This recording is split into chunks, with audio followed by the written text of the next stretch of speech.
माझ्या सर्व प्रेमळताईंना नमस्कार। तुम्हाला आजचा दिवस सुखाचा, आनंदी आणि आरोग्यदायी जाओ। तुम्ही जी काही स्वप्न पाहिले असतील ती सगळी स्वप्न तुमची पूर्ण होत। शुभ सकाळ सर्वांना। सकाळची वेळ आहे, आज आहे शनिवार असून सुद्धा ताईंनो आज उठायला उशीर झालेला आहे। तर नेहमीप्रमाणे बघा शनिवारची आयुषला 7:30 7:15 वाजता स्कूल असते। 7:15 वाजता तो घराच्या बाहेर पडतो, 7 वाजता त्यांची स्कूल भरते। तर बघा आता मी इकडं खाली आलेले आहे, त्याचं आवरून दिलेलं आयुष स्कूलमध्ये गेलेला आहे आणि खाली आलेले आहे। खाली आल्यानंतर थोडीशी थंडी आहे, सडा रांगोळी माझी झालेली आहे। आणि बघा आता तुमच्याबरोबर बघा हे मी छोटंसं रोप आहे अंगणामध्ये ते शेअर करते। तर नक्की मला याचं नाव नाही माहिती, पण पानांचा कलर इतका सुंदर आहे, इतकं सुंदर असं ग्लेझिंग या झाडाला आलेलं आहे। आणि ना खाली छान असा फाटे फुटलेले आहेत, म्हणजे फुटवा आलेला आहे त्याला, म्हणजे फांद्या फुटलेल्या आहेत खालनं। तर ह्या मोठ्या मोठ्या ज्या फांद्या आहेत ना त्या कट करणार आहे, त्यामुळं मी तुमच्याबरोबर हा कुंडीचा जो लुक आहे तो शेअर केलेला आहे। तर बघा आता इकडे शेजारीच हे मोठ्या पानाचं झाड आहे। तर बघा केळीच्या पाना एवढं पान म्हणायला हरकत नाही, इतकं सुंदर दिसतं ना, याचं सुद्धा मला नाव नाही माहिती। हे दोन्ही रोपं जे आहेत ना ते इंडोर प्लांट आहेत, म्हणजे आतमध्ये लावायचे।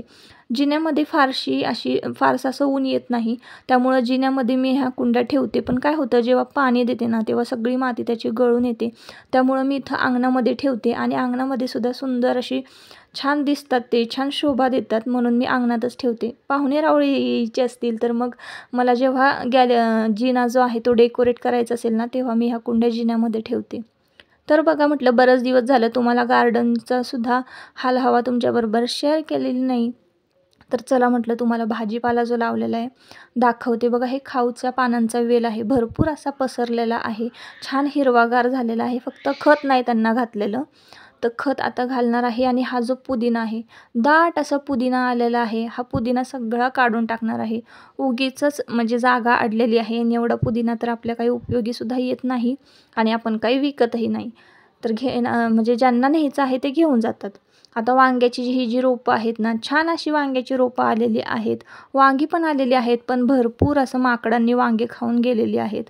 वांगी आणि पावटा ह्या वेळेस खाल्ला भरपूर, पावट्याला सुद्धा भरपूर अशा अजून शेंगा आहेत। तरी पावट्याचा आता तो बार जो आहे मोसम तो निघून गेलेला आहे, तरीसुद्धा थोड्याफार अशा शेंगा आहेतच। चाफ्याला सुद्धा छान असं फूल आलेलं आहे, चाफ्याला सुद्धा खत नाही घातलेलं, खत घालायचं आहे। तर आंब्याला सुद्धा बघा, आंब्याला ना मोहर आलेला आहे छान। मी लक्ष देऊन आज सगळ्या झाडांची देखरेख केलेली आहे, कारण आज आहे शनिवार, नाश्त्याची घाई नसते। आयुष स्कूलमध्ये गेलेला आहे, डब्याची सुद्धा घाई नाही, म्हणून आज म्हटलं छान अशी झाडांची देखरेख करावी। तर छान असं बघा आंब्याला मोहर फुटलेला आहे। पलीकडच्या आंब्याला जास्त असा मोहर नाही, जास्त म्हणण्यापेक्षा मोहरच फुटलेलं नाही आहे। आमच्याकडे आंब्याची एकूण 4 झाडं आहेत, त्यातल्या 2 झाडांना मोहर नाही आहेत, आणि 2च झाडांना भरपूर असा मोहर आलेला आहे। तर बघा खाली 2 BHK आणि वर 2 BHK असं आमचं घर आहे। खालचं स्वच्छ करून झालं ना की मी वर जाते आणि वरचं स्वच्छ सगळं करत असते। तर असं खालचं आणि वरचं स्वच्छ करणं, मॅनेज करणं होत नाही, पण दोन्हीही मी मॅनेज ठेवण्याचा प्रयत्न करते। परत अंगण आहे, पुढचं पाठीमागचं अंगण आहे, बाजूचं गार्डन मी आता तुमच्याबरोबर शेअर केलं, ते सुद्धा मला नीटनेटकं ठेवायचं असतं। तर बघा आता सकाळचं वातावरण आहे, सूर्यनारायण डोक्यावर आलेले आहेत, पूर्व दिशेला छान अशी लाली पसरलेली आहे, पक्षी आभाळात उडत आहेत। आत्ता हे असं सगळं वातावरण मी तुमच्याबरोबर शेअर केलं, दाखवलं, आणि प्रसन्न अशी सकाळ आहे। तर बघा घरामध्ये आल्यानंतर हॉलचं डस्टिंग, साफसफाई केलेली आहे, आणि सोफ्याचे जे कवर होते ना ते वॉशिंग मशीनमध्ये धुवायला टाकलेले आहेत। आंघोळ झालेली आहे आत्ता माझी, आणि आलेली आहे गॅलरीमध्ये। शनिवार असल्यामुळे जी काही कामं आठवडाभर मला करता आली नाहीत ती सगळी मी आजच्या दिवशी करून घेणार आहे, कारण मला डब्याची घाई नसते आणि सगळी कामं व्यवस्थित करायला मिळतात। मग गॅलरी धुण्याची असू दे, गॅलरीमध्ये सुद्धा भरपूर अशी झाडं आहेत, त्या झाडांना सुद्धा मला पाणी द्यायचं असतं। पाईपीने छान पाणी घालते, एक पान ना पान त्याचं धुवून काढते, गॅलरीसुद्धा स्वच्छ धुवून निघते, झाडांनासुद्धा पाणी मिळतं, झाडंसुद्धा अशी अगदी चमकायला लागतात सूर्यप्रकाशामध्ये। आणि आता बघा ही किचनची गॅलरी आहे, तर इथं ना मी झाडं वगैरे नाही लावलेली, इथे मी कपडे वगैरे वाळत घालते, भांडी असतात आपली घासलेली तीसुद्धा मी इथं वाळवते, धान्य असू द्या किंवा लसूण वगैरे असे काही असेल ना ते मी इथं वाळवते। इथंसुद्धा छान ऊन येतं, म्हणून मी काय करते, प्रत्येक वेळेला काय असतं आपण धान्य वगैरे घालतो, भांडी मांडतो, कपडे वगैरे वगैरे घालतो इथं, त्याच्यामुळे ना इथलीसुद्धा धूळ सगळं चकचकीत मी पाईपीने सगळं धुवून घेतलेलं आहे. म्हणजे माझ्या दोन्हीही गॅलऱ्या स्वच्छ धुवून झालेल्या आहेत. आता ते गॅलऱ्या छान उन्हात वाळत आहेत, तोवर मी इकडं ना मशीनमध्ये जे सोफ्याचे जे कवर आहेत ना ते धुवून मी या पुढच्या साईडला वाळत घातलेले आहेत. इथं सासूबाई घेवड्याची डाळ नीट करत बसलेल्या आहेत. तर त्यांचा चहा नाश्ता झाल्यानंतर सकाळी उठल्यावर त्यांनी घेवडं जात्यावर भरडून आणले आणि घेवड्याची जी डाळ आहे वर्षभरासाठी ती त्या करून ठेवत आहेत. ते घेवडे निवडण्याचा म्हणजे घेवड्याची डाळ निवडत आहेत. तर बघा आता इथे ना मी गवारी निवडत बसले होते. गवारी निवडल्यानंतर शेजारी मी गवारीची भाजी केलेली आहे. गवारी फोडणीला घालून गवारी शिजलेली सुद्धा आहे. पण आता कोरडी गवारी आहे आणि भात कशाबरोबर खायचा. आणि झालं असं की आता शनिवार आहे, वीकेंड आहे, तर आमच्याकडे ना सोमवारचा बाजार भरतो, तर आम्ही सोमवारीच बाजार करतो. त्यामुळं भाजीपाला जो आहे ना तो सगळा संपत आला होता. मग आता करायचं काय आणि मला अचानक ना असा लग्नात जसा मिळतो ना मसाले भात तर तसा खायची इच्छा झाली. मग आता करायचं तरी काय, भाज्या तर नाही आहेत, पुलाव तर नाही करू शकत. पण मग म्हटलं चला जुन्या काळात लग्नात भात वाढत होतीत ना तसा भात करूया आपण. अगदी जास्त काहीच लागत नाही, त्याची रेसिपी मी तुमच्याबरोबर शेअर करते. तर बघा आता 2 चमचे तूप घातलेलं आहे, कढीपत्ता घातलेला आहे, जिरं मोहरी घातलेली आहे. अगदी साधी पद्धत आहे. आणि त्यानंतर लसूण खोबऱ्याची आपण यामध्ये फोडणी घालणार आहोत. छान परतून घ्यायचं आहे. परतल्यानंतर त्यामध्ये घरगुती लाल तिखट 1 चमचा घालायचा आहे, थोडीशी हळद घालायची आहे आणि मीठ घालायचं आहे. आता शेंगदाणे आणि बटाटा यामध्ये घालायचं आहे. आता घरात जास्त काही भाज्या नसतील ना तर पर्याय मात्र एक मस्त आहे. लग्नामध्ये आपण जो भात खातो त्यामध्ये बघा शेंगदाणे असतात, किंवा भंडाऱ्यामध्ये असा भात मिळतो ना त्यामध्ये सुद्धा शेंगदाणे असतात. खूप छान लागतात. देवाचा प्रसाद वगैरे त्याला तर अगदी वेगळीच चव असते. देवाचा प्रसाद म्हटल्यानंतर लग्नातलं जेवण जितकं म्हणजे असं मस्त चविष्ट असतं ना, भंडाऱ्यातलं तर त्याहून अधिक चविष्ट असतं. तर बघा असाच मला ना भात खायची खूप इच्छा झाली. तर बघा शेंगदाणे घातलेले आहे फोडणीमध्ये आणि बटाटासुद्धा घातलेला आहे. आणि आता ना पाणी ओतलेलं आहे. पाणी ओतल्यानंतर आपण या पाण्याची ना एक उकळी काढून घेणार आहोत. जर तुम्ही दिल्ली राईस घालणार असाल ना तर ह्या बटाट्याबरोबरच घाला तुम्ही, कारण मग तो तांदूळ शिजायला वेळ लागतो. तर माझ्याकडे ना असा बासमती तांदूळ आहे, इंद्रायणी तांदूळ आहे आमचा, तर तो लगेच शिजतो. त्यामुळे मी काय करणार आहे, एक उकळी काढणार आहे. एक उकळी काढल्यानंतर बटाटा बऱ्यापैकी छान शिजणार आहे आणि उकळी काढल्यानंतर त्यामध्ये तांदूळ घालणार आहे. तर मीठ घालायचं विसरले होते, त्यामुळे मीठ घातलेलं आहे इथे. आणि आता बघा तांदूळ निवडायला घेते मी. तोपर्यंत इकडं भात जो आहे ना, भाताचं जे पाणी आहे हे फोडणीचं ते उकळणार आहे. तर ताईंनो, मला तुमच्याबरोबर असं शेअर करायचं आहे की गेले काही दिवस आपले जे व्हिडिओ आहे आपल्या चॅनलवर ते लेट येत आहेत. प्रत्येक व्हिडिओ हा लेट येत आहे. त्याला एक वेगळं कारण आहे. तर बघा ताईंनो, तुम्हाला जसं की माहिती आहे चॅनल आपलं मोनेटाईज झाल्यानंतर आपला गुगल पिन येण्यासाठी आपल्याला आयडेंटिटी व्हेरीफाय करावा लागतो. तर माझं काय झालं होतं, खूप मोठा प्रॉब्लेम झाला होता आणि मी घाबरले होते, कारण माझंसुद्धा आता मला काही कळत नाही ना, मी सुद्धा नवीनच आहे या क्षेत्रामध्ये.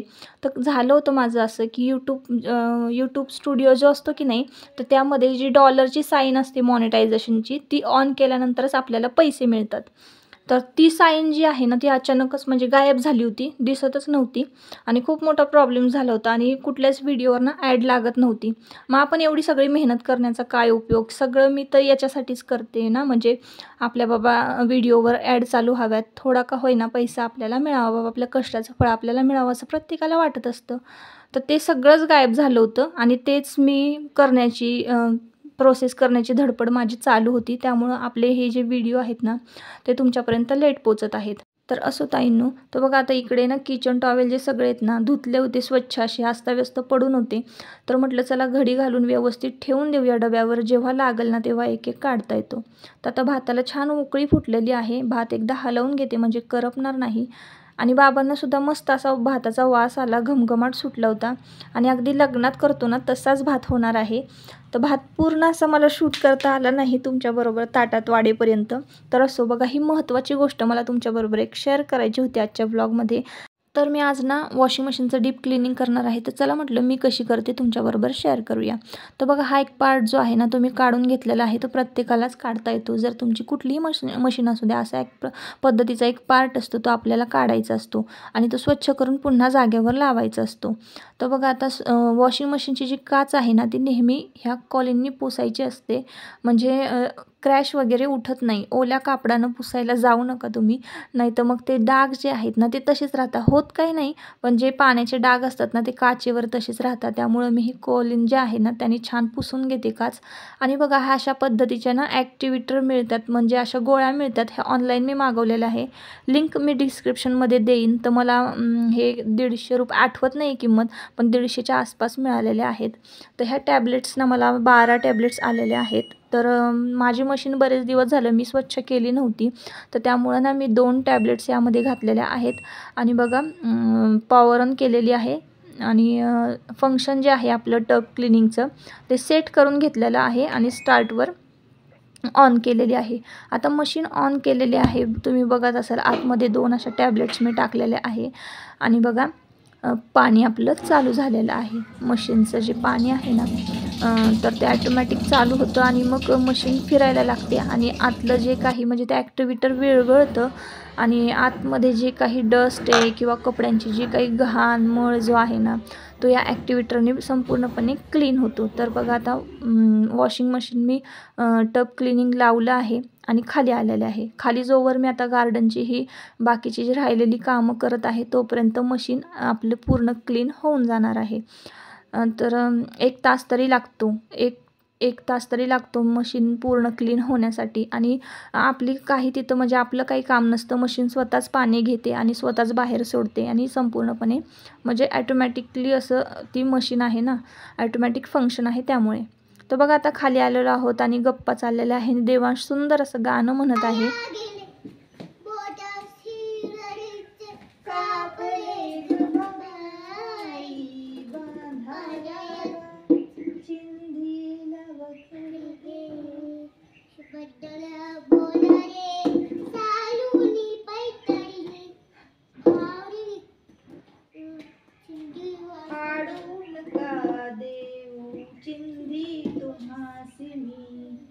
तर बघा साने गुरुजी तुम्हाला सगळ्यांनाच माहिती आहेत. श्यामची आई चित्रपटातील हे सुंदर असं गाणं आहे. तर हे ना गाणं गेले 2-3 दिवस मी देवांशला ऐकवते आणि फक्त गाणं ऐकूनच पाठ नाही झालेलं आहे.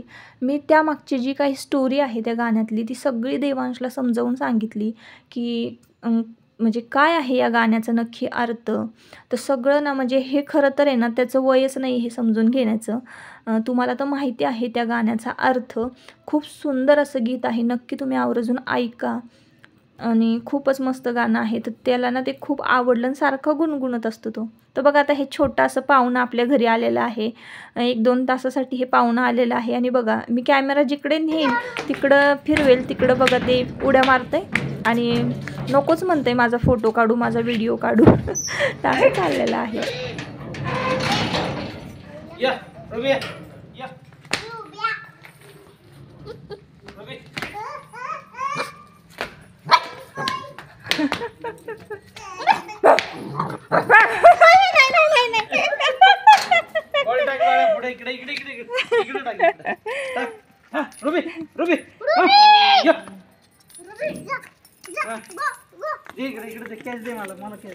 तर ताईंनो बघा हे छोटंसं पिल्लू जे आहे ना ते आपल्याकडे 1-1.5 तासासाठी आलं होतं सांभाळायला. परत पुन्हा त्याचे मालक जे आहेत ते त्याला घेऊन गेलेले आहेत. आता 1-1.5 तास म्हणता जेवण करून झाल्यानंतर झाडं कटिंग करण्यासाठी खाली आलो आणि बराच वेळ खालीच गेला. 4:30-5 तरी वाजलेले आहेत. आता घरामध्ये जाते, हातपाय तोंड धुते, चहा ठेवते. तर आजचा ब्लॉग तुम्हाला जर आवडला असेल ना तर नक्की आपल्या चॅनलला सबस्क्राईब करा आणि व्हिडिओला लाईक करा. स्वतःची काळजी घ्या आणि मस्त राहा. चला आता व्हिडिओचा एंड करते. पुन्हा भेटूया नवीन एका ब्लॉगमध्ये. बाय.